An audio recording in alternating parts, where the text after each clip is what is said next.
శ్రీకర్, శ్రీయ వాళ్ళిద్దరూ కూడా పెళ్లి చేసుకుందామని చెప్పి గుడికి వస్తారు. ఇక వాళ్ళిద్దరూ అలా గుడికి వచ్చాక వాళ్ళ ఫ్యామిలీ కోసం అయితే శ్రీకర్ ఎదురు చూస్తూ ఉంటాడు. ఇక వాళ్ళ ఫ్యామిలీ ఎప్పటికీ రాకపోవడంతో శ్రీకర్, శ్రీయ టెన్షన్ పడుతూ ఉంటారు.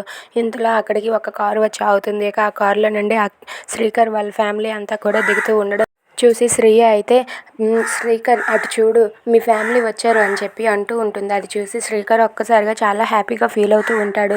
ఏంటి మా ఫ్యామిలీ మొత్తం వచ్చారు అని చెప్పి అనుకుంటూ ఉంటాడు. ఇక పల్లవి వాళ్ళు అక్కడ పూజ చేస్తూ ఉండగా అవని అయితే వాళ్ళ అత్తయ్యని తీసుకుని వెళ్ళి అత్తయ్య అటు చూడండి శ్రీకర్, శ్రీయ ఈరోజు పెళ్లి చేసుకోబోతున్నారు ఈ గుడిలోనే అని చెప్పి అంటూ ఉంటుంది.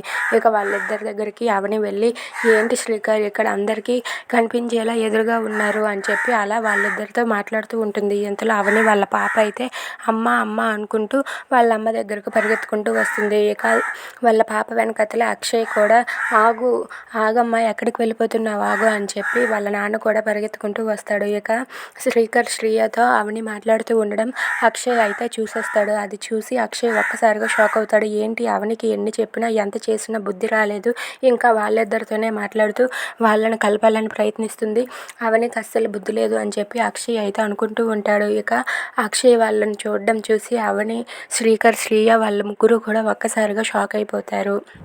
If you like this video please like, share and subscribe. Thanks for watching.